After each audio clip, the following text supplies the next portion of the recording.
It's been a couple of days since the Toronto Blue Jays came as close as you could possibly get in winning the franchise's third championship. We are going to be going through the past 72 hours since Game 7, as well as what can be expected for the season ahead. How can Trey Yesavage maintain this meteoric rise for next season and beyond? And speaking of next season and beyond, will that include Bo Bichette in a Blue Jays uniform? This is Voice of the Fans Canada. You are listening to Voice of the Fans Sportscast, brought to you by none other than the voices of the fans. Oh, Canada.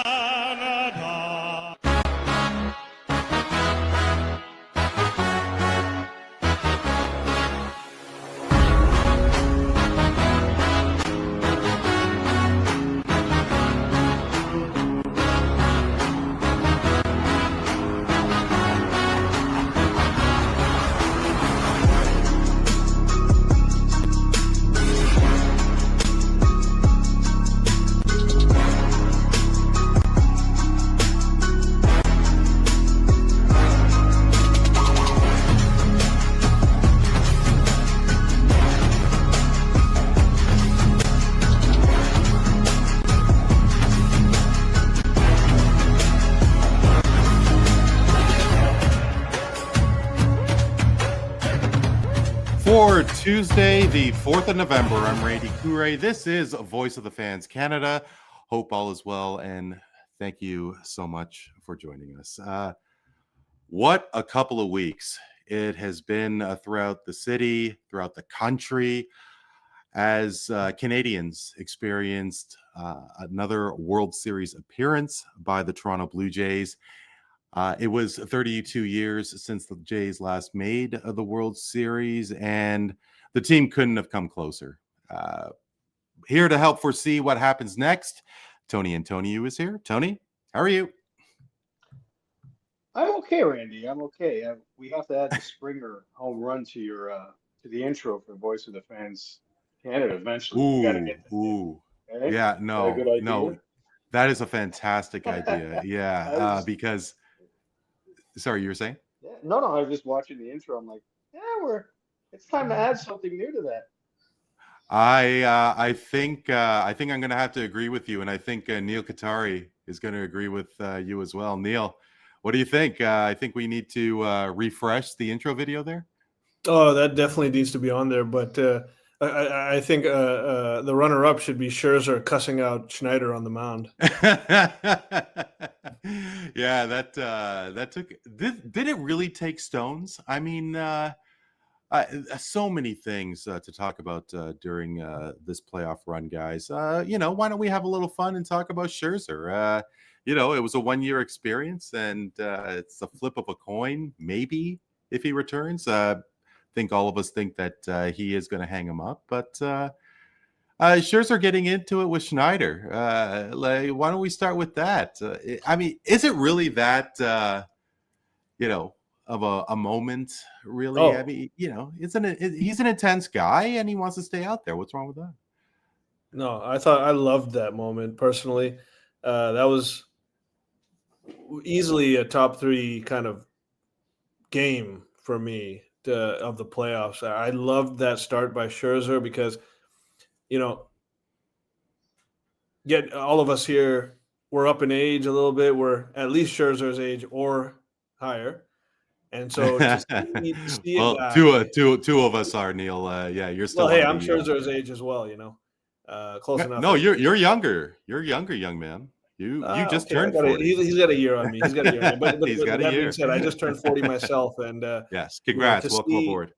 To see a guy who just earlier in the season was being labeled as washed up come out there in the biggest moment at the time for the Jays season, lay it out there, rediscover some magic inside of himself, and not do it with athleticism that he may have had in his arsenal past. He did it with pure experience, pure savvy, pure rage, man, Mad Max style. Just internalize that rage, and it came out positively for us. And so I enjoyed that start tremendously. It was my favorite, I would say, pitching start of the season, even with Yesavage and what he did. Really? I just couldn't take my eyes off Max that game.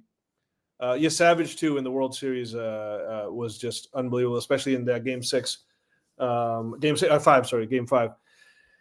And those two starts, man, just iconic. I thought they were iconic. One from the old guy and one from the young guy who's hardly played the league at all. You know, it's a beautiful kind of a polarizing spectrum of what the Jays season was like. You bet. Tony, what do you think in terms of Scherzer and his tete-a-tete with Schneider versus Yesavage, the Scherzer starting game 7, altogether? I think I guess before you start, like, how would you summarize Max Scherzer as a Toronto Blue Jay? Sorry to put you on the spot here, but I mean, like, because nobody expected him to even make so many starts. I mean, he went a good couple years without. I think he made 9 total starts in the past 2 years, and he proved to be a very valuable piece for the Jays. He had this intensity. He wasn't much of a slouch during these playoffs. You think of players who had a cup of coffee, like David Price, for example. I think Max Scherzer absolutely annihilated, between the two, between David Price and Ricky Henderson when he was here in '93. What do you think? Yeah, I mean it was an underwhelming signing. Let's be honest here. When he did sign with the Blue Jays, everybody was like, it was underwhelming. It's not but that's because we expected a last or second last place finish in the division. So I think the general consensus was, what's the point of signing him? So, but it just goes to show you when you get into the playoff situations, veterans still help. They still make a big difference. They're still a huge deal, and I think the stars aligned perfectly. He wasn't overworked throughout the season, I guess, and so it kind of came in perfect for him to come into the playoffs and do what he's done for years and years and years in a Hall of Fame career. And he salvaged what could have been a disastrous signing by the Blue Jays. And you know what? I think disastrous is I think it's a strong word. I take that back. It's just an underwhelming signing. Well, I mean, a lot of people were really skeptical about it. I mean, $15 million, and I think, from what I remember, a lot of people were wondering if anybody was looking to sign him in the first place. Did the Jays overbid their own bid? How many people could possibly have considered signing Max Scherzer?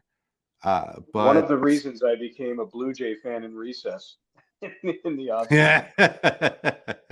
One of the many reasons, but they proved me wrong, and I'm glad they did. Oh, yeah. Yeah. I mean, what a run. And, guys, I guess the Toronto Blue Jays and the Toronto Raptors have this emphasis of being Canada's team. Tony and I, we are big Toronto FC fans, Neel, as you know. And Tony, you were at both MLS Cups when they played Seattle, 16 and 17? Yes. Yeah, me too. And of course, Toronto won in 17. They lost in 16. They lost in 19 when MLS Cup was in Seattle. Those two losses, Tony, with me, obviously it hurt for a day, but there wasn't a national sense of mourning like the Toronto Blue Jays. And considering the Raptors never lost an NBA Finals, it seems like that there is this lull, maybe, dare I say, throughout the country. For me, I can't watch SportsCenter. I don't want to watch any highlights of Game 7, Tony. How has the past couple of days been for you? From your usual day-to-day practice of the sports highlights and catching yourself up there, however you do so. Is it a different tone in a different practice the past couple days for you? The highlights I won't watch. I won't go back and watch that, but I do like to go back and watch the pressers, the interviews from Blue Jay players, just to get the reactions from it. I got over it pretty quick. I'm not going to lie to you. I had AC Milan and the Buffalo Bills ready to go the next day for me, so my Yes. priorities had to shift in a hurry. But listen, I'm watching the game, and I just kept saying that they're leaving too many runners on. They're leaving too many runners on. This is going to haunt us. This is going to haunt us. So when it happened, I wasn't surprised by it. I'm like, there you go. But it's seeing Jeff Hoffman say, I cost these guys in the room, a World Series ring, and it's a pretty shitty feeling. That struck me. It's a lot more than that. I mean, it's the pitchers give up home runs, and it was just devastating to hear him say that. And so those are the reactions I was interested in getting, just to see how distraught they were. It was tough. But you also have to keep the perspective that nobody in their right mind expected the Blue Jays to be where they were a couple of days ago in a Game 7 of a World Series. And whoever said they did is talking out of their ass. Yeah, and The sorry, highlights, yeah. the highlights, no. The highlights, I can't watch. No, I'm like everybody else. Neel, how about you? Like, I watch TSN Overdrive, and they actually had a special edition on Sunday morning, and I caught half an hour of it, and I had to turn it off. Like, my heart was hurting so bad, and I'm not exaggerating here. Watching Sports Center, even the local news. I mean, it's just reaction to the Game 7 loss. I can't take it, really. How about you, man? I'm exactly the same way. There's no way I'm going to subject myself to Stephen A. Smith's belligerent butt. Talking about a guy that, please tell me what he said. Talking down our Canadian team and, little shades to Canada and things of that nature. I'm not here for it. As much, when the Raptors won the championship, I consumed every single parcel of media, every article I could find, double checking, triple checking to see what new content there was, just because I was just loving how the world was just respecting our team and our accomplishment. And even though I think there's a lot of respect, so much respect, that even a lot of people are saying, this is just, it's David versus Goliath, and David came inches. If IKF had a bigger shoe size, the series outcome is different, and so, or a bigger lead. Or a bigger lead, but I'll get to that later, because for as many mistakes I thought base running, especially on that second or third base line with the third base coach there was a lot of mistakes in games of this World Series, but that particular play, I didn't think, and I've done some reading about it, they did the right thing with a short lead for IKF in that scenario.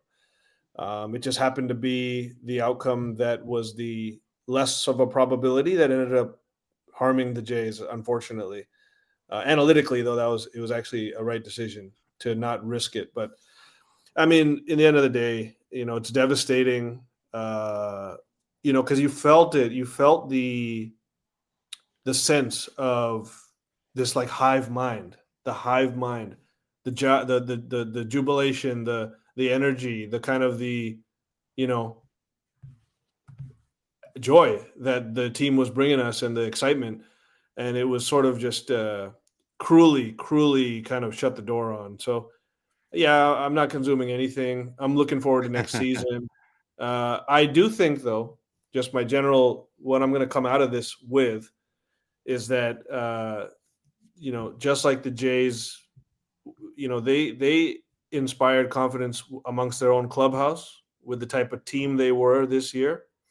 And they inspired confidence in me and a whole lot of us that this team is not going to be slept on for much longer. I think we got a bright future ahead. I think Vladdy leveled up in ways that we could not have imagined when we gave him that contract. A lot of guys did, to be honest. and so hopefully we bring most of the team back intact because we're potent and we're not going to be a team that's underdogs in many games next year. We'll see how that goes. Well, I want to talk. Please, Tony. Sorry, I wanted to jump on Neel there. I think Vladdy turned in a big way, and he turned me in a big way. One of the reasons why I was doubting this team's ability to go anywhere was it felt Austin Matthews, Willie Nylander like. You had these stars with the big names, but they were just they weren't giving you anything. And we watched Vladdy step up in a huge way, carry his heart on his sleeve, the emotions, the tears, the fight, the battle, the amazing play he was at first base too, the defensive playing too. Mm-hmm. So yeah, I'm 100% with Neel on that. Is that he found that switch, and he turned it, clicked it, and put it right on. I had a player in my head who just eluded me. Alex Ovechkin. It was a similar situation with Ovechkin. It's like couldn't get over the hump. When he finally turned it on that year in 2018, where he did what he was supposed to do. He played within the system, played within the team, played his ass off, and finally got the championship. Very similar. So he turned me in a big way, and probably the most positive thing that came out of that was Vladdy taking that next step, next level. Here's hoping that he does. Tony, Neel and I, we were talking last week, and for me personally, I think, well, both of us had agreed that Vince Carter's coming of age moment when he was with the Toronto Raptors was the 2000 slam dunk competition. And for some reason, I think Vladdy's coming out moment was his interview with David Ortiz. When he was saying, Yankees lose, I think people, especially in the United States, really started to notice Vladdy. Now, he was kind of hobbling a little bit, but when mid-September came around, he just turned it up white hot. And look at that. I was wondering if there was consideration for Vladdy getting MVP, even though the Jays lost, because it has happened in hockey where somebody from the losing team can get, say, the Conn Smythe Award. But I really think that Vladdy's coming out moment, and of course, we could talk about all of the plays that he had during the playoffs. I mean, between the bat flip in the one home run there, the heads up play that Neel mentioned as well. What do you think? I mean, that David Ortiz interview, I think, is going to stick around with Vladdy's legacy for a long time. That one, and also the Born Ready one when we won when it was in the Seattle series. Yep. I'm born ready, man. And I loved that. I love how he talks about Toronto. He's kind of like and not that we haven't had players like this. Like I think of DeRozan right now only because he loved Toronto. Lowry as well. These guys love Toronto, wanted to be here, wanted to win here, and Lowry did it. But Vladdy is a more magnetic superstar than those guys were for the Raptors. He is more magnetic. He's larger than life. And when he shows the love for the city, my heart breaks for him because this would have just been a shining moment on an extremely peak season. But it gives me confidence that he himself discovered something inside of him that is going to really maximize him as a player, especially over the first half of this 14-year marathon contract he's got. I think he's looking at a lot of great years. I think he's looking at least one MVP in the future. Whoa! Let's take it easy. Believe me, because I know. I'll tell you why as well. I agree with you, but I tell you this as well. Vladdy was a superstar at the plate. He was also a superstar on the field. He made defensive play after defensive play. I can't remember which game. Was it Game 7? It might have been even Game 7. He took the ball, made a beautiful decision to throw at first, throw to second, ran to first to catch and make the double play. A lot of guys may not make that decision. They'd run right to first base and let the guy advance to second. he made a lot of plays. He made great catches, just like line drives that he just somehow stretched out and caught. I didn't think a guy like that big could have that level of athleticism or nimbleness. He was nimble as hell for a guy his size, man. And Sure. so he showed me so much, much of the team did. You go down the line, and I'm sure we'll talk about it, but Springer. It's going to be harder for me to imagine Springer rediscovering the sort of magic he had this year. I hope he does for a year or two more. But Kirk, guys just stepped up like you wouldn't believe all across the line. Everybody. And so, I think, it's tough, but, I say this, pressure molds a man. And I think that this extreme loss is not going to have a disheartening effect in the end of the day. It's going to have an uplifting effect for what this team, the confidence level that they have, and the hunger that Toronto is going to have to see that championship. I think it's going to carry the team, and the team is going to carry the city. And, maybe we just weren't ready. And I hate to say it that way, but there are things that could have been swung the other way. I think the Dodgers, even though they felt like the worst team for much of the series, they were the more consistent with their fundamentals than the Jays were at times. And, I think it's just going to make the city hungrier. That's all. The team is going to be hungry. The city is going to be hungry. And everyone gets a confidence boost, even though we lost. Everyone got a big confidence boost this year. Tony? I saw the Dodgers were a mistake-filled club as well. They just managed to hit some big home runs. I mean, it was 3 straight innings of home runs, and it doesn't take a lot of analytics. You don't need a geek sitting in front of a computer to figure out what happened in Game 7. It's 3 for 17 with runners in scoring position. They had their chance. They lost the World Series. Was it Caleb Jones on Sportsnet who said, "I don't give a shit what anybody says. The better team lost"? I agree with that. The Jays should have won this series. They blew it themselves. Like I was saying, throughout Game 7, it's like they kept leaving guys stranded, and this was the thing that they were doing really well to help their turnaround during the season and get them to where they got to. Was just this timely hitting from everybody pitching in and hitting. Clement was ridiculous. We didn't even mention him. He had 30 hits. No kidding. He had 30 hits in the postseason, which is a Major League Baseball record. We haven't even mentioned him. And they came up short. They failed to do it in the most important time. And two things could be true at the same time. You can point that out, but also be happy and proud of the way they played. And you don't need to be a hater to say, hey, you guys, at the end there, you kind of blew it. Kind of choke, you know what I mean? Like 3%. Well, choke is a bad word. Please. Choke No, I don't know if it is, Tony. I think it is a right word. They were up 4-3. They had a serious opportunity. Go on. No, I completely agree. Like what they were up 3-1, or was it up to 4-1? Yeah, it would have been 4-1, right? And choke is a hard word, but sometimes life's kind of hard. They gave up a home run to the 9th hitter. They brought in Shane Bieber, and then he gave up a home run, amongst everything else. But there is a little bit, the whole discussion of whether they choked or not. I think it does sum up to the fact that there were a lot of freak incidents or unique instances that took place during especially Game 6 and 7.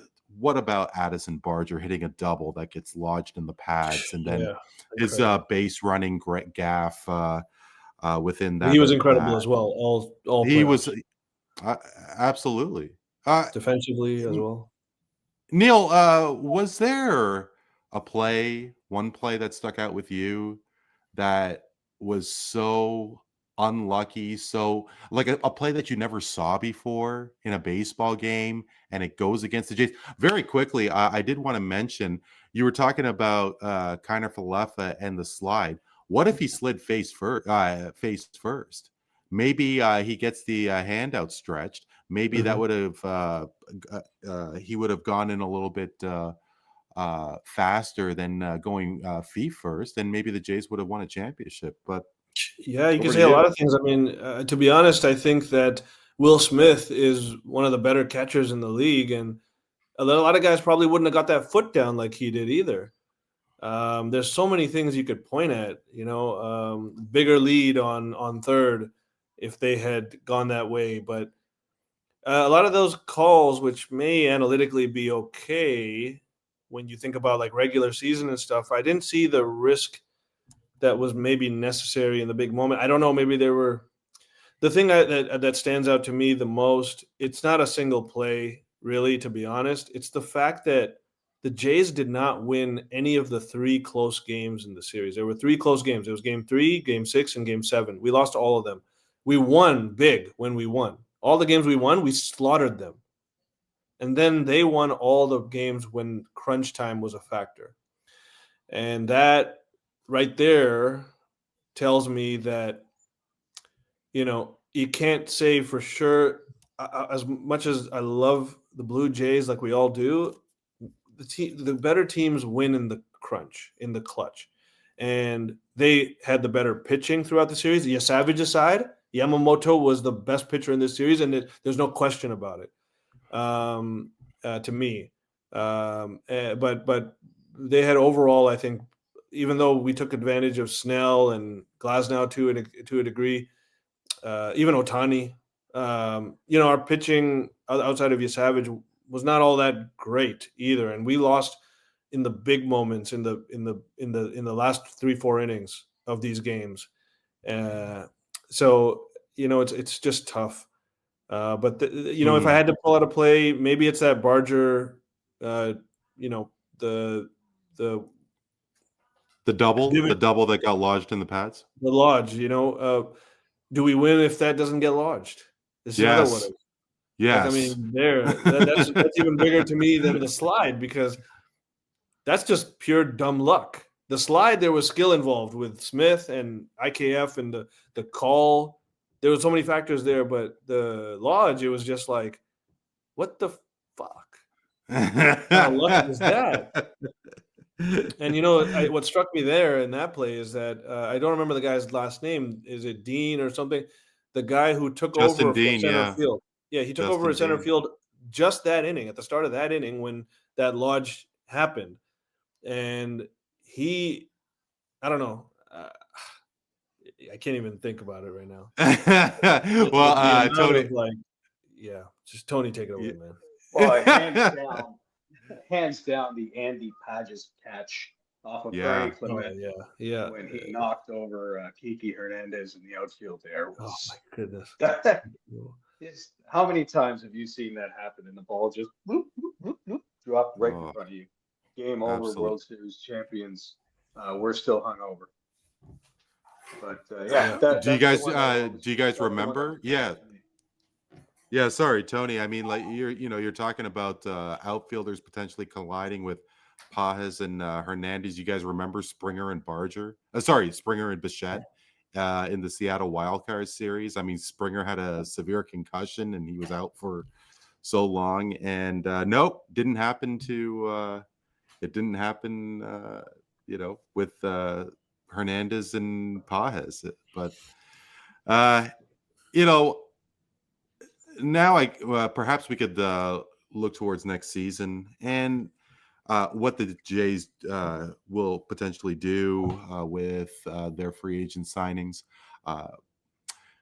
Tony, I don't think any of us could have gone and listen to a Sportsnet clip or a TSN clip about the Jays. They're talking about how united this team was, how well they get along, and so on. And I'm really wondering, does that really make a difference?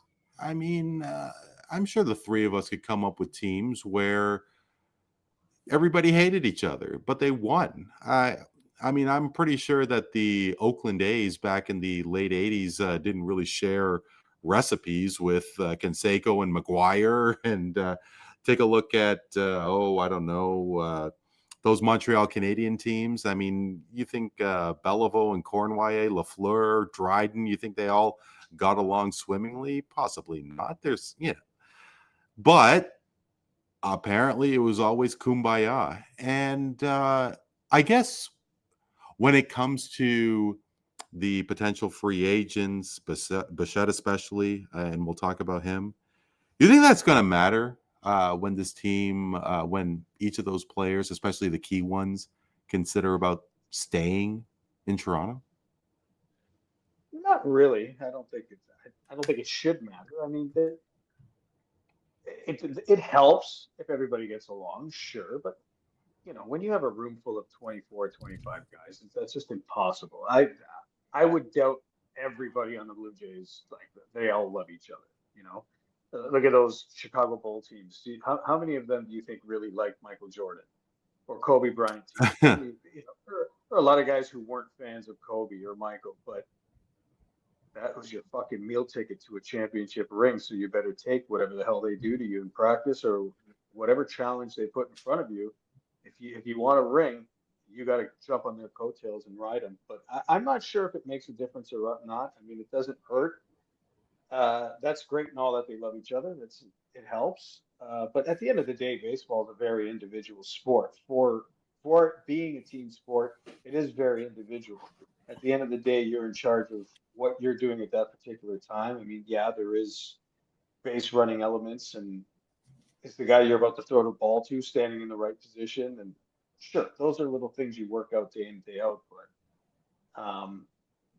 A-Rod and Jeter weren't the best of friends, and they made it work during their days as New York Yankees. So I don't think it's going to make a huge difference, Randy. Are people confident that this team can win again? And that'll be what makes or breaks what they're able to do this offseason in terms of free agency or keeping guys. Yeah, Neel, what do you think? Do you agree, Tony? Oh, you're on mute there, Neel.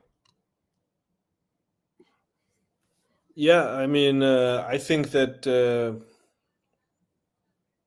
it does matter that the team gets along.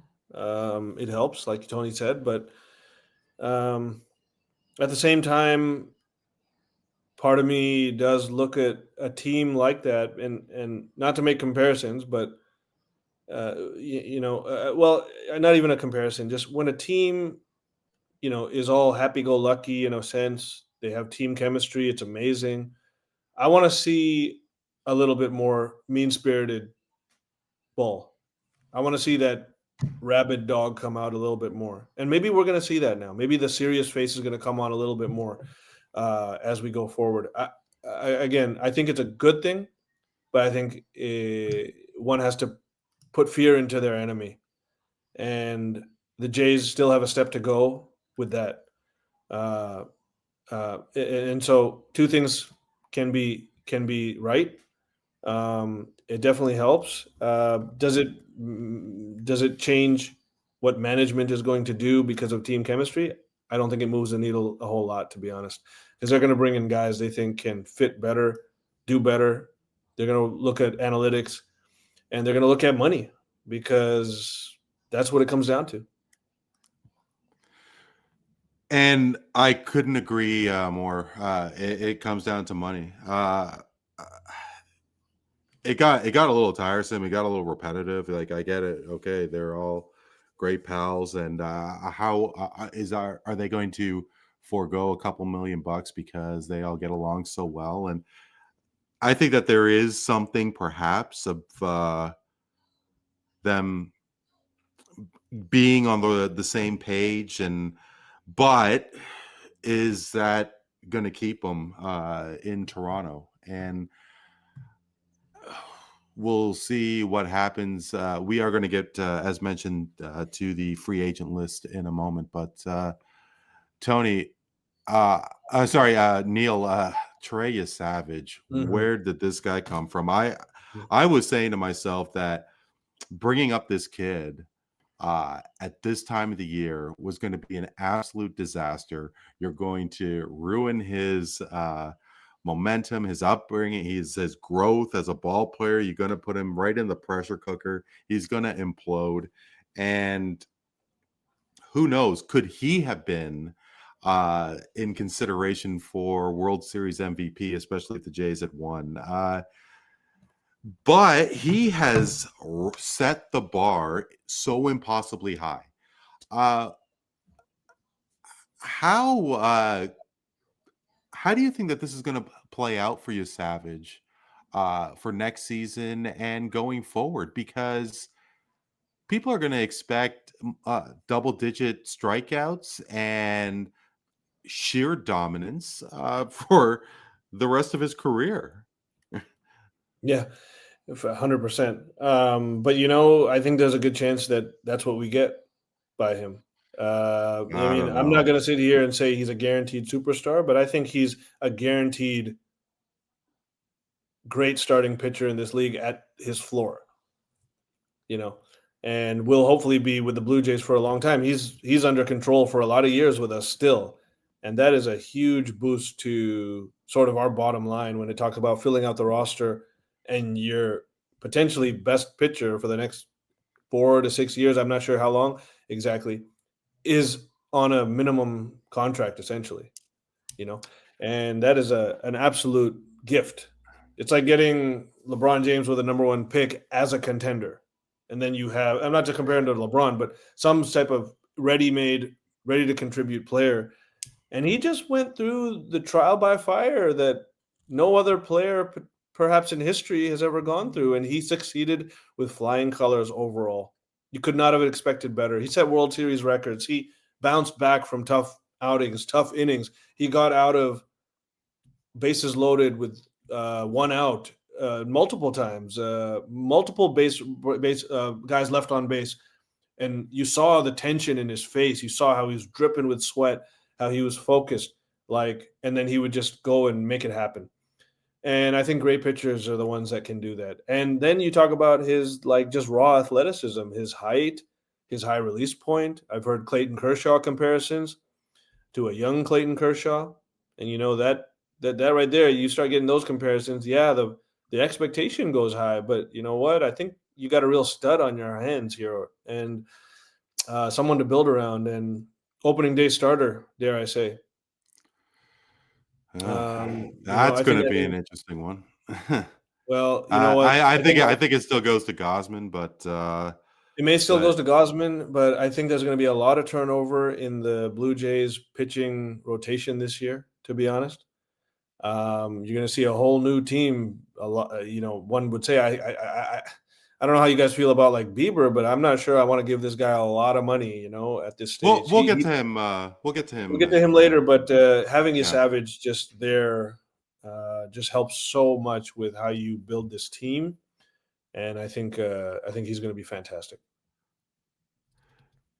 Tony, I am wondering if the fact that he was so fresh, so new, nobody had ever seen him, was a benefit at all. And of course, we're just speculating, of course, but truthfully, and I'm expecting a couple of jokes from you guys in a second, but I really think about Eugenie Bouchard when I think of Trey Yesavage, only because when Eugenie Bouchard splashed onto WTA, she rose through the ranks. She was so dominant. She was so poised. And then the opposition figured her out. Will not be surprised if the same thing happens to Trey Yesavage. I mean, this high release point that apparently is so rare, and of course it is rare, but I think that he is going to have a huge hill to climb by trying to keep pitchers guessing. How much of an arsenal does Yesavage really have? He just came in at the right time, and the opposition didn't know how to figure him out. Is it that fair to say that with a little bit of more tape and more study of the guy that the opposition could rake over Yesavage? I don't think it's that far-fetched. Of course, it's possible. We see we see it all the time in sports. We see it all the time with these great quarterbacks who have good first seasons, and by the second year, these brilliant defensive coordinators have it figured out. They don't look as good. You can make a list 5 pages long of this situation, but Neel's description of the kid's mindset, his inner belief and just that dog attitude, I think will help him get through, what will no doubt be some low points next season. He'll have some low points. Let's be cautious. Alek Manoah is a prime example, right? But why can't he go work on more pitches? Who's to say that he's not going to go work on his release points in the offseason and try and change the way he pitches a bit? Roy Halladay did it. Gold standard for me is always Roy Halladay. His story, God rest his soul, is always the one I reference on how far he had to go back down to get back to where he got, and just totally, completely change his delivery, the way he approached the game, the way he thought the game, his nutrition, all that stuff. So if he's got it within him to work on those things, he'll be fine. But there's no question he's going to hit some down points, Randy. There's no question about it. That's just the way sports works. You're going to catch up to guys. You're going to figure them out. It's up to that guy to make adjustments to the adjustments that were made on him. That's how you better yourself in sports. And I think Neel's right with what seems to be a very, very strong mentality coming out of that kid. Hey, can I just add one thing here? You're talking, Randy, of course, about how pitchers who are faced more by batters, their tendencies are learned. They're able to play the game at the plate a little bit more, the more experience you have against certain pitchers. And sometimes it's just a bad matchup or a great matchup. Let me point this out, though, that it should not be overlooked, is that by far his better start in the Seattle series and in the World Series was in his second start, not in his first.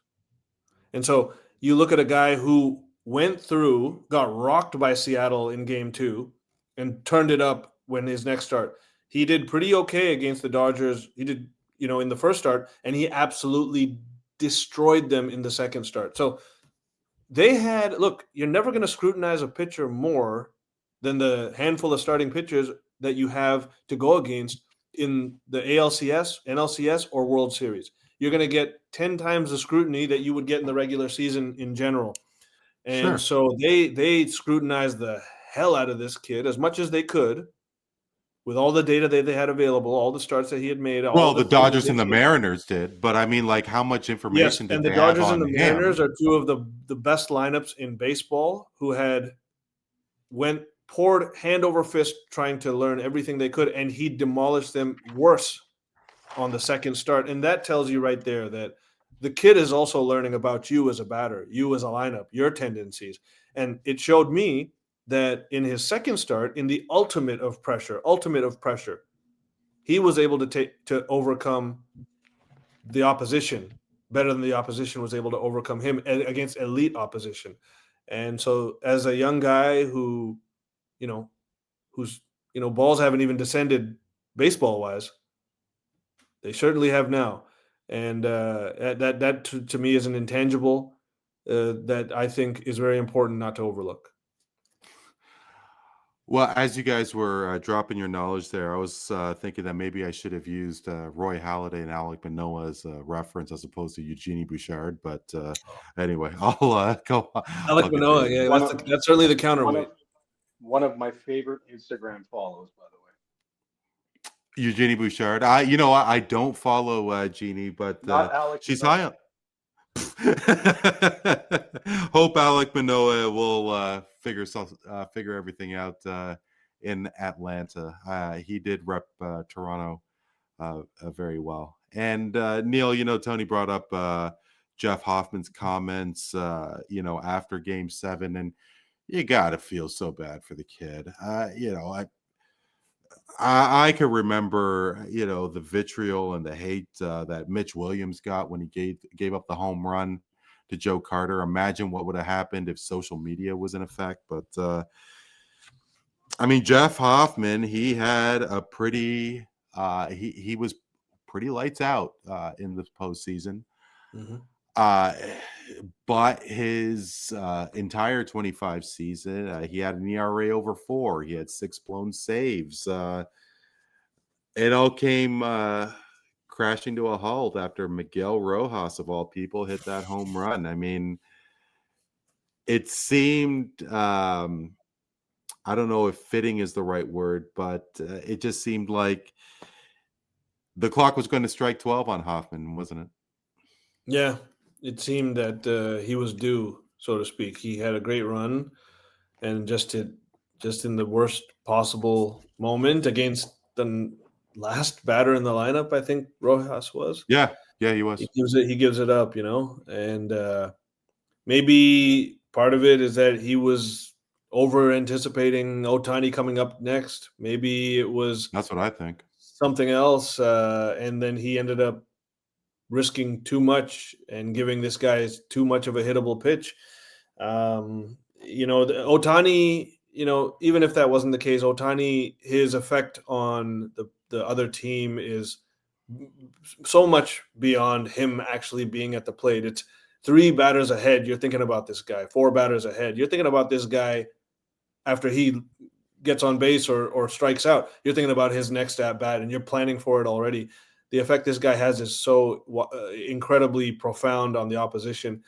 And that probably was a factor, but at the end of the day, like you said, pitchers pitch, hitters hit, and it's a numbers game, and sometimes the number don't come up your way, you shoot craps. And that's what happened.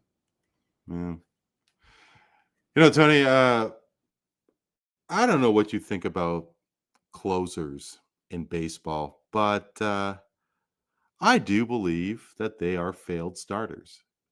Especially 20 years ago, when you have pitchers that go 7+ innings, and then you leave it to a closer. I think Mariano Rivera, ironically enough, is the only player to go unanimously into the Hall of Fame on the first shot, and he is a reliever. Now, I don't know how that happens when a guy like Ichiro wasn't. I don't think Ichiro was a unanimous Hall of Fame selection, but anyway. There just seems to be a short lifespan, especially when it comes to closers in baseball. What do you think?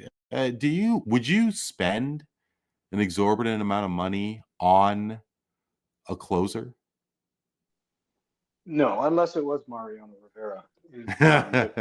But no. I mean, I know that.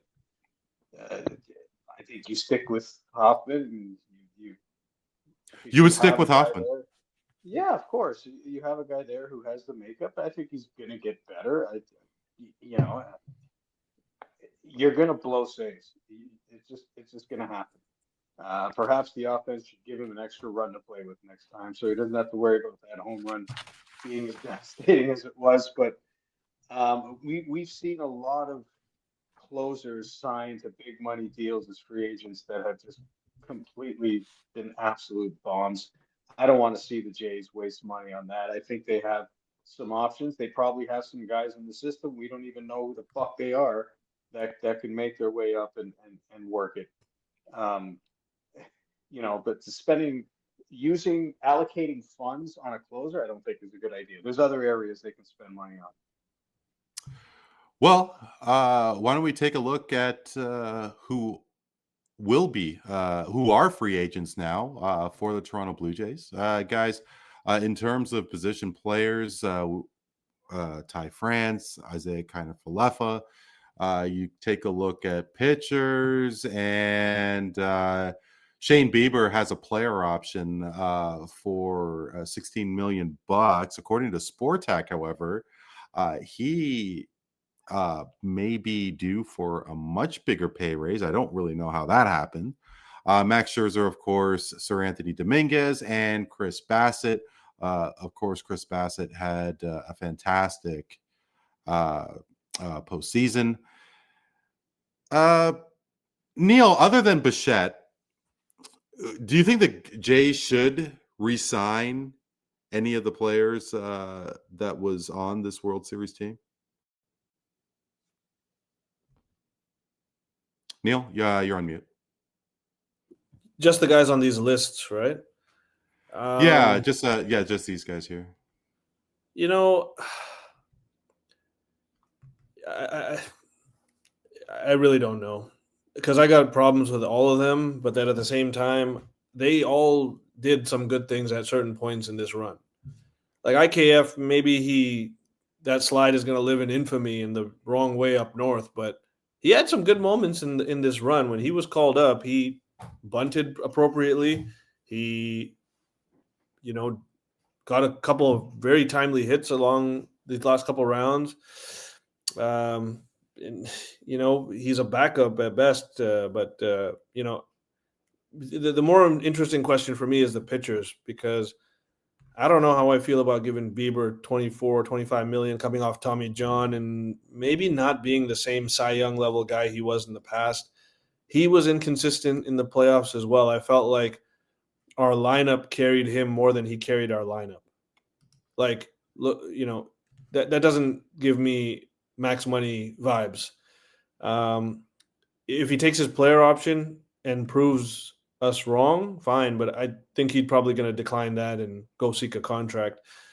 Bassett's getting up there in age. He pitched really well for us as a bullpen guy, and maybe that's the best role for him now. I don't know if he's a starter going forward, although he did have a lot of good games in this year. I don't know. I'm interested to hear Tony's thoughts here.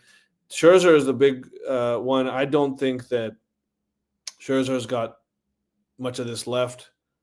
I don't know how much you'd pay a guy just to kind of come in and hope to give you a couple of great playoff starts, that if that's going to happen again. It feels like a lot of this season felt like lightning in a bottle. And a lot of it, I don't know how much can be actually realistically repeated without great risk. And a lot of these signings based off emotion or anything like that, or accomplishment just for this 1 year, you're playing with a lot of fire there, because I think that you got to keep a lot of the core in place. None of these guys are core to me, and you got to fill in the lineup in a perhaps more, just an improved way and somehow. Tony, that ERA that Scherzer got, I mean, that's really jumping out of the page for me. I mean, 85 innings. I don't know. I mean, could he be somebody that you put into the bullpen? I mean, that's a lot of home runs he's given up too. I know. I'm with Neel there. I think the lightning in the bottle is a great point. So you got to be careful. Bassett's at 37. He had some nice appearances in the bullpen throughout the playoffs. I'm with you with Shane Bieber. If Biebs has taken that player option, that's great. Yeah, he hasn't pitched a lot because of the Tommy John, but famously, the Tommy John surgery makes a pitcher stronger for some reason. That's been the folklore for throughout baseball. So he could be better next year, going into next season after a little more time. But again, yeah, am I giving him 24 million a year? I don't care to do that. And again, Bo Bichette is obviously the big guy talking point. What do you do with him? Phenomenal hitter, but where does he go on the field? I don't know. Well, I mean, he would go as short. I mean, let's not forget that Ty France won a Gold Glove this year. Yeah, he spent most of the season in Minnesota, but he won a Gold Glove. Now, what does that get you in terms of offensive numbers? I mean, there's two sides to the ball there. And I guess the bottom line is what do these guys want? What's it going to take to keep them? Like IKF is absolutely a guy you keep around. He's a useful player. He's a spot starter. He is a backup player, but what's his value? What does he want? And is it worth it? And can you find other guys to play that role who are cheaper? If you're focusing on paying a Bo Bichette, but what do you guys think of Bichette? You think it's realistic that he's staying? Because it all seems to point to his exit, meaning he could probably get a huge payday on the market. Yeah, because Neel, let me jump in here first, because I don't know how Sport Talk got these numbers of what their market value is, because I don't see Bo Bichette getting 25 mil. I see it's going to be a hell of a lot more. And Yeah. if he does stay with Toronto, Vladdy's getting 50 mil for 14 years. So if I'm Bo Bichette, how am I not going to accept anything south of 38? And I think 38, because this is the one thing that I've always wondered here. Now, and I mean, are we really ready to say that Vladimir Guerrero Jr. is that much better than Bo Bichette? I mean, Bo Bichette plays, yeah, maybe he's a little snake bit on the defensive side with the errors and such, but with the speed that he has, with the power, uh, Vladdy, yeah, well, I guess there is some responsibility in picking up that ball off the ground at first base, but $50 million for one. And let's say that if I'm Bo Bichette and my teammate is getting $12 million more, and let's say that they are eye for an eye, like, stat for stat, pretty even, that might get to me. Personally, I don't think Bo Bichette stays. Neel, what about you? Yeah, I think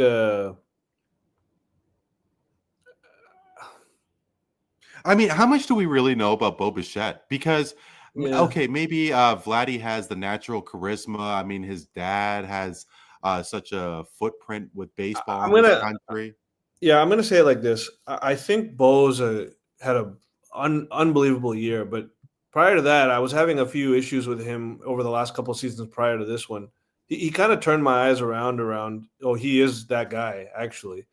But then over the course of the playoffs and how we played kind of without him, now he came in the World Series and he obviously had some huge hits, but I don't know for a fact that he made our lineup better in the sense of it wasn't necessarily better than how we had been playing up to the World Series. Maybe it Well, I was, think but it's because he was hurt. Maybe Was it Max Money better? Was it Max Money better? And so I don't know if maybe that money is better spent on a starting pitcher, a new starting pitcher that pair with Gausman and Yesavage and have like a three-headed monster. I don't think Bieber's that guy. I don't think any of our other guys are those guys that can be with those two. So part of me is like, well, rather than give Bo $40 million, go get a couple guys, including a elite pitcher. Tony, you in agreement? Yeah. Yeah. I mean, especially the way our management thinks in terms of how they spend their money. I'm thinking they're thinking the same thing. And I think it's a better idea because, yeah, they got to the ALC, they got to the World Series without him, essentially. Um, and that's not his fault. There's nothing he did wrong. They get hurt and the team stepped up without him. But if, I guess it's kind of a situation where the Leafs, again, compared to the Leafs, you got to be prepared to walk away from certain guys. Now, was Marner the right choice? It's starting to look like maybe not, but it's still too early to tell. But you have to Well, I walk mean, away. You have to walk away from one of them eventually, if you know what I mean. So I wonder yeah, if you have to. I mean, there's no I'm salary not cap looking in at, yeah, basketball. but I'm not looking at Bo Bichette as a $40 million a year player either for some reason. Well, do you think I do you couldn't think pull. another team is going to sign him to that? I think so. I think it's possible. You think so? Yeah. I mean, Neil, what about you? I don't know either. I don't really know who is worth 40 million bucks, but Other than us. I'm still correct, yes. But I'm still clueless on how Juan Soto got 765. But Oh no, I think the Mets are like regretting that. baseball. Well, okay, here's a great question. Do you have deferred payment to Bichette like they did with Shohei? Yeah, that's interesting because part of me is like, why wouldn't you do that if you have a contending team? And if that allows you to sign more guys to contend right now, you don't know how the hell the team's going to look 7 years from now whenever deferred payments are going to start kicking in. They could be a dumpster fire at that time. Then who cares if you're giving deferred payments to whoever? The Dodgers, let's not forget, they have the highest payroll in MLB history. And a lot of that is because they're giving Shohei all this money and they're deferring a lot of it too. And they're signing guys left, right, and center, Snell and all these guys, max contracts here, up here, left and right. I mean, the Jays should be looking at that and going, hey, we are onto something here. Yeah, we should be deferring some of this stuff. Forget about 7 years from now, because I tell you this as well. Vladdy is going to be better in the first 7 years of his contract than he will be in the second 7. You need to maximize the hell out of this. Act as if you're paying Vladdy $70 million a year for the first 7 and whatever the average that gets to his contract in the last 7, because that's the production you're probably going to get out of the guy. You need to maximize the next 7 years, the first half of his contract. And if that means you pay Bichette and defer his payments to later, look, that's what you got to do.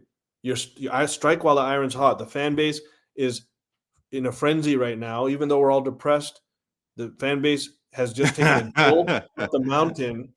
And you got to maximize that and give this city and give us another chance to. Because I tell you what, man, we lost this in the most heartbreaking fashion ever. But I can tell you the jubilation will be twice as good when we win it. Because I got to tell you, I got to. No, I got to say, though, Neel, I think the jubilation is still existing. The amount of social media comments that I've seen, I think it exists now. Absolutely. No, it definitely does. The amount of social media comments that I've seen, like 99% of them are all positive. And, Canadians and Jays fans, they recognize what had happened here. Oh, yeah. We're depressed because we lost. Sure. But not at the team we have, though. Not at the team we have. We're very proud of that. Not to be a Debbie Downer, but let's, I'm going to play the other side here. Let's check out how next season starts. Let's wait and see how May and June are going. And if they get out to the start, you start seeing a lot of people dressed up as empty seats at the Rogers Center again, like we did early last season. Let's see how that goes. I mean, I think, and I know it's one of the questions you're going to ask me, Randy, so maybe I'll get ahead of it.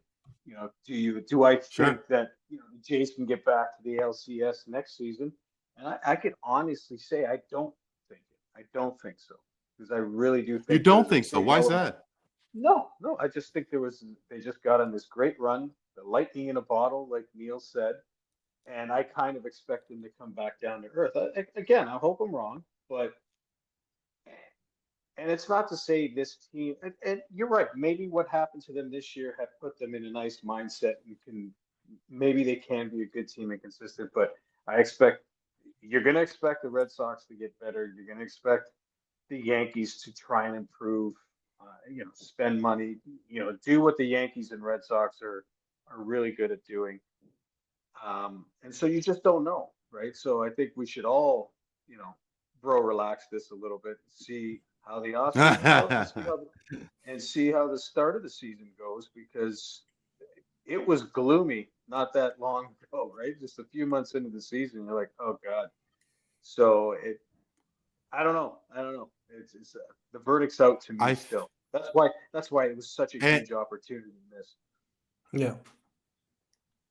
I think the real amazing part was that 2015, the Jays were below 500, and then they picked up David Price and Troy Tulowitzki.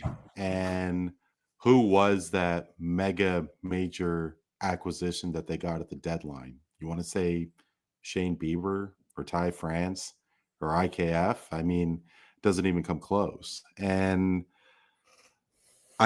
who knows? I think the reality is that what could a Barger and a Clement ask when their contracts are up? I think that is the big question as well. Neel, I did want to ask, and we'll ask obviously both you and Tony, but the city of Toronto has had those hold your breath moments when it came to the star player, uh, whether he stays or leaves. Austin Matthews stayed. William Nylander stayed. All those years ago, Vince Carter did stay. But then there was Kawhi Leonard, most recently Mitch Marner. Where would Bo Bichette not resigning, where would that fall under in terms? I know that you don't appreciate hockey, you don't have an affection for hockey like basketball or even baseball, but how major of a loss would it be and disappointment it would be if Bo Bichette did not re-sign with Toronto? Yeah, it'd be an emotional thing, but functionally, I don't think it. Obviously, he's a great player, but I don't know that he is what I would term a superstar. And you might have to give him superstar money to keep him here. And sometimes it's tough because the biggest thing is that he's a homegrown guy. And he came up here. He's only known this franchise really, and that's what makes it tough from an emotional perspective. But analytically, functionally, that would pass pretty quickly, I think, if we end up becoming, filling that spot. Whatever money would have been used towards him, if it helps us in other ways, it'll be noticed quite quickly, or not noticed if it goes the wrong way. Then it'll really be disappointing. But where he would rank, look, it's a tough one because he's had ups and downs even here. Mostly been a really good player, but it wouldn't be on the level of to be honest. Kawhi, I guess. Yeah. Well, the thing is that that's where I bring in the emotion part of it, because Kawhi leaving, yeah, he won us a title, but there's more emotion, I think, with Bichette. With Kawhi, it was the fact that you have this Terminator that you really need analytically to win another championship. I don't feel that sense with Bichette. It's more that he spent his whole career here, and it'll be weird seeing him in another jersey. It's not necessarily weird seeing Kawhi in another jersey because we've already seen that before. But Kawhi did win us a championship, so it's two different scenarios, I think, because Kawhi had no really connection to Toronto outside of his 1 year here, nor did he try to. Bichette has all that, but he's not Kawhi as far as a true difference maker, in my opinion. But also this, Tony, what I about want to you? point out my shirt here. I guess I wore this shirt. I don't see the shirt. I regret. Emotional investment. That was all of us. And After what are Game we 7. looking at here? Yeah. Oh my God. Do you know how much money I blew for postseason merchandise here? Like it. Oh, that was. I can tell. Yeah, that was. Yeah. Tony, what do you think? Yeah, I'm with Neel on that. I guess you can compare. Well, it wasn't DeMar's choice to leave, obviously, but him leaving was emotional. It was tough to see because you could see the guy genuinely loved being here and wanted to be a Raptor. And I think it would be the same way with Bo, but we obviously, I think, can manage to move on and still be good. Still be a good baseball team, just like the Raptors were not only a good basketball team after DeMar leaving, they ended up winning the championship. But yeah, I'm with you. I think emotionally it would be tough because this is the only team he's known. I think the connection with him and Vladdy, how they grew up in the organization together, both having fathers who were prominent players in the game as well. That whole storyline. But yeah, I think we'd get over it on the field. Well, Tony, you could probably answer this question a lot better.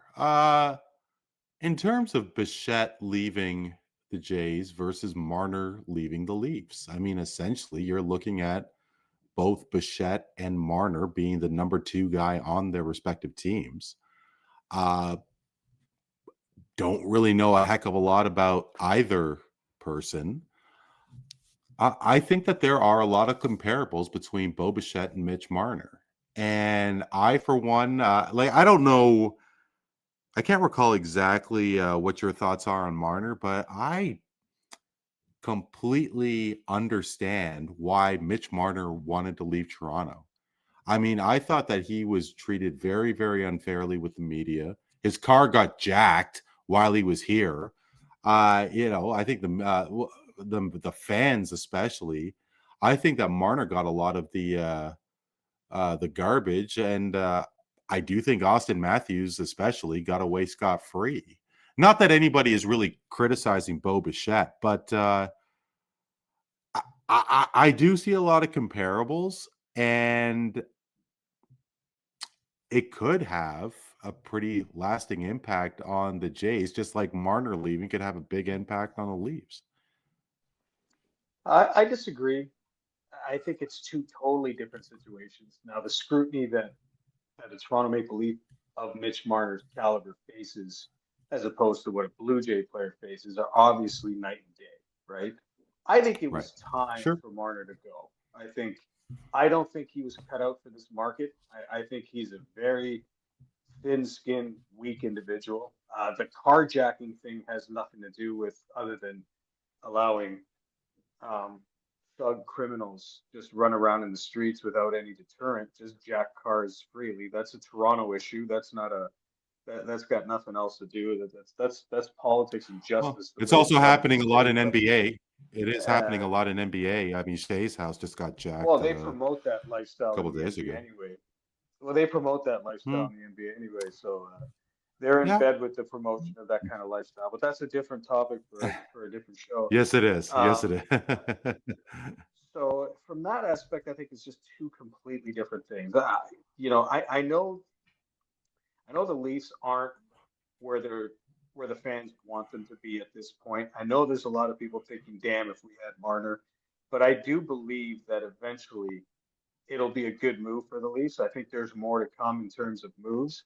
It was a necessary departure. I'm not sure it's the same thing with Bo Bichette. I don't think there's a problem between him and the media and him and the fan base. I don't think the fan base look at him as a guy who, just doesn't seem content, can't handle criticism, uh, seems to shrivel in big situations, which is how Marner was viewed here, and he can handle it. He can handle it.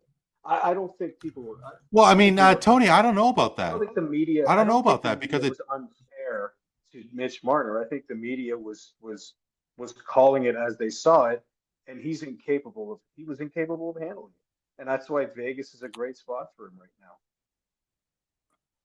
Well, Vegas being a great spot, absolutely, with all of the success and all the talent that they have around Mitch, for sure. But it took Bo Bichette a long time to win a playoff game. What did he really accomplish beyond this season? I mean, he was hurt too. Now he did step up at the plate at the right time. Was But there ever World Series? Was there ever World Series expectations on the Blue Jays like there are on the Leafs year after year, Stanley Cup? At least get by sure, the but second round. Uh, I no, think the I completely expectations. agree with that. Right. So, sorry, Tony, please. No, I'm just saying that, and Mitch was always top four, top five scorer in the league. So there was a lot expected of him come playoff time, and he always came up Right. small. And again, he couldn't handle that criticism. And in this market, especially for a Leaf player, if you can't handle it, you're not cut out for it. You're going to have a miserable life, an absolutely miserable life playing as a Toronto Maple Leaf, which is why it's a deterrent for some players to come here and play, I guess. Yeah. And but I really wonder how many gaffes did Marner have compared to Matthews? Like I really don't think Matthews gets anywhere near the kind of criticism that Mitch Marner got. Uh, I I mean, what do you think? Because I think everybody was harping on Marner simply because he was a kid from this area. Like everybody just treats Austin Matthews with a silver spoon. Am I far off in saying that? You want it, Neil? No, yeah. Did Neil want it or no? It looked like he was in. I think he's good. He's on mute.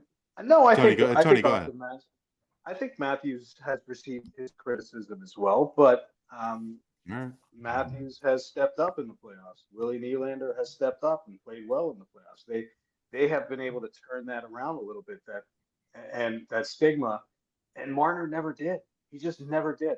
I mean, when you look absolutely invisible at times with a player of that caliber, that level, I'm sorry, you're in a market where you're just going to notice it. You're going to say something about it, and if you can't take it, either play better or you're going to go crazy, right? You're going to go absolutely insane. And I think that's what happened with Mitch Marner. And that's why he's in a nice, perfect, safe area like Vegas, where it's love, love, love, love, love. Not a lot of media coverage, although it is a hot ticket in town. There's no question about it. There's a lot of attention in Vegas. Yeah. They love their nights, but it's just different. It's just different. Mm-hmm. Certainly is. Has Toronto become a destination for Major League Baseball players? Toronto in the summertime is a pretty cool place to be, and for years, of course the Yankees and the Red Sox are still in that AL East. How much of a step back did the Yankees take this past season? I think it was Tony that said, the Yankees and the Red Sox, it's going to be a matter of time before they become a juggernaut again. But Tony, how much more elevated has Toronto become in being a destination for free agents? I think there's going to be a nice review of the place. I think watching how insane it was at the Rogers Center throughout this playoff run and listening to other players, I think Max Scherzer's, I think the effect it's had on him and other players being able to talk to him and get, what'd you think? How did it feel? I think it might play an effect. But again, it comes down to what are you willing to pay me and are you going to be a contending team? And if that's the case, then you are going to be a destination. But, the good news is that the Jays are going to pay guys. They've been trying to pay guys. They tried to pay Otani, and too bad he got away. But it's almost a good thing right now. It looks like that Soto got away because Vlad, right now, anyways, is a better player. And hey, Vladdy's a magnetic guy. He's a friendly guy. He's friends with a lot of these Latino dudes around the league, and they all like him. And the way he played now, there's potentially a lot of guys looking at, hey, I'd love to play with Vlad. And maybe he has some pull. Maybe if that even matters in baseball like it does in basketball. I doubt it does because basketball is a whole different level of, buddy. Our reputation definitely stepped up a level. The way this team went David versus Goliath against the Dodgers, I think everyone outside of like LA was probably cheering for the Blue Jays, to be honest, the way that the Dodgers are kind of hated around those parts everywhere except Cali. And so, hopefully a lot of positive things come out of this run, as they should, even though we lost. Hopefully the downstream effects we continue to feel for years. And if there is a position where Vladdy can talk to the other team and, sprinkle some of that charm, would be at first base. I mean, it seemed that he was just chatting it up with all of the Dodgers that did make first base, and they all seemed to take to him.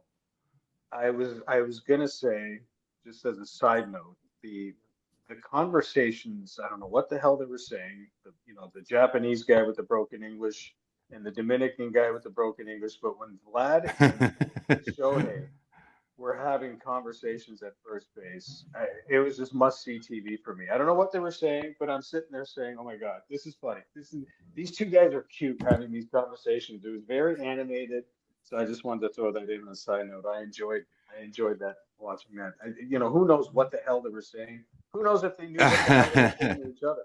But it was just fun to watch. It was must-see TV throughout the series. Just a facial expression between the two. And honestly, Tony, like I don't know if there is anybody that has this kind of connection with the other team on first base, like and other first basemen, like Vladimir Guerrero. I mean, I think that there are a lot of players who just simply go to the base and they're not talking to the first baseman. And could it be?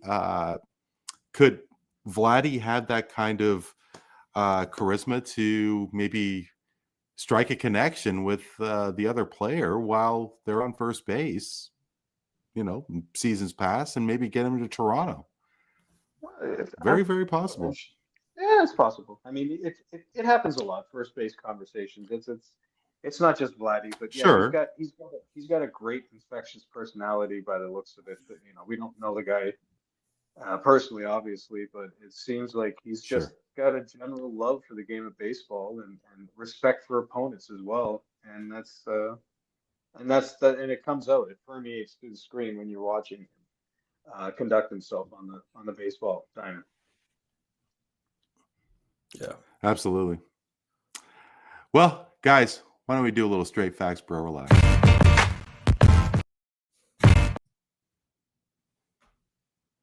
One more time.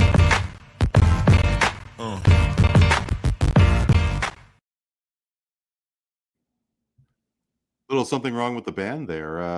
Like they were themselves were in extra innings, like the Toronto Blue Jays. Oh. Anyway, Tony, how about those Pittsburgh Penguins? I mean, nobody thought that they were going to have this kind of season, and hey, 4-2, second in the Metro Division. I mean, I don't know about you, but was this kind of start in the cards for Sid and the Pens? You could tell us if this start surprises you, but a lot of people did think that the Pittsburgh Penguins were going to have a down year. Could they be proving the critics wrong? Tony, Pittsburgh Penguins will finish top 3 in the Metro Division this season. Straight facts, bro. Relax. Did you watch the third period of last night's game? I forgot to tie that in, Tony. Sorry. Yeah, but it was just one.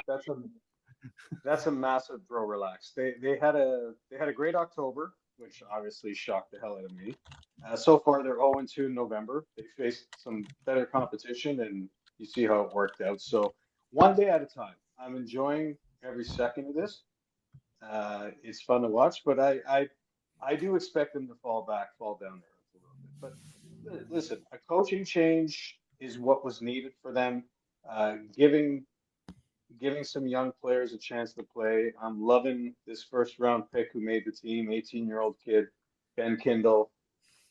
So those are bright spots for me. They just called up their prospect goaltender, young Russian kid. These are the things I want to see as a Penguins fan right now. And I'm sure this is what Kyle Dubas. So, I'm scared that if it gets really, really good and they play really, really well, that he starts to make stupid decisions and he probably would have to accommodate Sid and Gino and Letang for a playoff run. But no, I'm saying, bro, relax. It's a long way to go, and this team is very flawed still, as you saw in the third period of that game last night. Complete domination for 2 periods, had the Leafs at under 10 shots, and inexplicably lost that game in the third period. How? I have no idea. Bro, relax. Yeah. Speaking of young guys, I don't know if you guys saw this, but this kid on Arsenal, Max Dowman, today became the youngest player ever to start a Champions League soccer game. 15 years old, and he played for Arsenal today, the best team in the world right now, arguably. And he started for them in the Champions League. 15 years old. Or maybe Tony, he didn't start. I'm not sure, but I don't. He played 18 minutes. He played 18 minutes. So there you go. Tony, sorry to put you on the spot here. Between That's like incredible. I don't know anything about this kid. Between him and Lamine Yamal, do you know anything about this kid, Tony? Neil's referring to? Absolutely nothing. No, I don't. That's pretty Oh, incredible. okay. Like I know there was a 16-year-old kid who played for Milan a couple of years ago, Camaradi. He's on loan right now, but it's incredible. That's an incredible feat. Good for Good him. for him. But no, I had no clue who he was. Yeah. Yeah. We'll see him. What's his name again, Neil? Max Dowman, Dowman. What? Plays for From which Arsenal. country? Oh, No, yeah, that I sure. couldn't Do tell you know what? Okay, Max Dowman. Cool. Max We'll take a Dowman, look. Arsenal.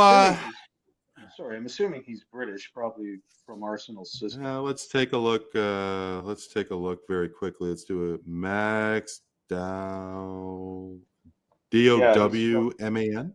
Mm-hmm. Born in Chelmsford, England, in 2009. Yeah. That was. Oh God, I don't even want to talk about what. Oh man, he was born New Year's Eve too. So what? Yeah. What? I It's know pretty much exactly what I was doing 2010. New Year's Eve. 2009. Wow. Yeah, great to be this age, huh, guys? Neel, of course, the Raptors have, I don't know if you want to call it stubbing their toe, but they're starting to pick it up as of late. And what were your thoughts on Brandon Ingram in terms of meshing with this core that included Scotty Barnes, quickly Barrett? Brandon Ingram right now is leading the team in points. And he's got a bit of a presence there on the glass, and he's getting his fair share of assists. Could be the 1-2 punch that the Toronto Raptors needed with Scotty Barnes, or is it going to be a collective effort with Quickly? Could they be a three-headed monster with Barrett as well, and a potential bench with Grady Dick and Mogbo, CMB? With regards to Ingram, Brandon Ingram will be an all-star this year. Straight facts, bro. This is a very tough one, but I am going to be a homer and say straight facts. There's two reasons for that. One, I've seen Brandon Ingram at his peak, and he only had a very small peak. He had like one season in New Orleans where he was healthy most of the year and not in a shitty situation team-wise, and he balled out. He really was a really fun player to watch. I don't want to use this term, but he kind of looked like a poor man's Kevin Durant, the same gangly type of player, create your own shot, but not quite as quick or maybe athletic as KD, not quite as skilled, but he had a lot of reached 75% of what that was when he was at his peak. And I really thought this was a great opportunity this year for him to rediscover that, because he is in a more stable environment than New Orleans ever was, or he was really young when he was on the Lakers, but New Orleans is itself a trash franchise. We have a good culture here. We have good facilities, good training staff, everything. So I thought it was really set up for him. And it's so far coming true because, he's averaging 23 points a game, more than 5 assists. He's shooting 55% from the field. He's shooting 40% from deep. These are all-star numbers. The only thing that may be lacking right now is a few more wins. But so he's a quiet guy. He kind of is some might say he's a little bit on the he comes across a little bit dopey in his demeanor. Well, he looks completely sleepy. He looks as sleepy as Tracy McGrady. Yeah, that, or he's high as hell. Dopey. but no, he's a really good player, and he's so far doing well. Now, the fit with the team, I questioned that from the beginning. There's a lot of things about the fit these guys have with each other that I question. There's still a lot of questions I have about this roster and some of the players on it, but Ingram at least is not one of those players that I question right now in what he's given us. And he's been, in my opinion, the best player on our team. Even with Scotty on the team, Ingram's been the best player so far because Scotty has had although his, highs have been maybe a little bit higher, his lows have been much lower, and Ingram's been more stable. And so all that put together, combined with the fact, maybe even more importantly, that the East is like, Division II basketball compared to NCAA Division I almost, with the West being Division I. It's like the NIT versus the NCAA, to be honest. And so you have less competition for those all-star spots in the East.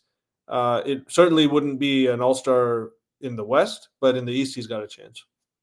Straight facts. He did make one all-star appearance in 1920. We'll see if Brandon Ingram makes his second appearance while as a member of the Toronto Raptors. Guys, it was supposed to be a rather somber edition of this podcast, of course, but the Jays did make it one hell of a ride, and really looking forward to experiencing another championship run in the years to come. Hopefully it won't be 30 years from now and the three of us will be in our 70s. But Tony, Neel, as always, thank you so much for having the chat. My pleasure. If that does happen, let's be those three old guys at that time with our hands like this over the edge, waiting for something good to happen. It might just be where where we need to be when we finally get one. And then we'll go home. There's no chance I make. We'll be too tired to celebrate. We'll just be like, finally. Yeah, my joints hurt. There's no way I'm making 70 with the amount I smoke and lack of water I drink. Like, I'll be amazed if I make. We'll win one before then. Here's hoping. For Tony Antoniou and Neel Katarey, I'm Randy Katarey. This is a Voice of the Fans Canada. Hope you're doing well and keeping safe. We will talk to you next time.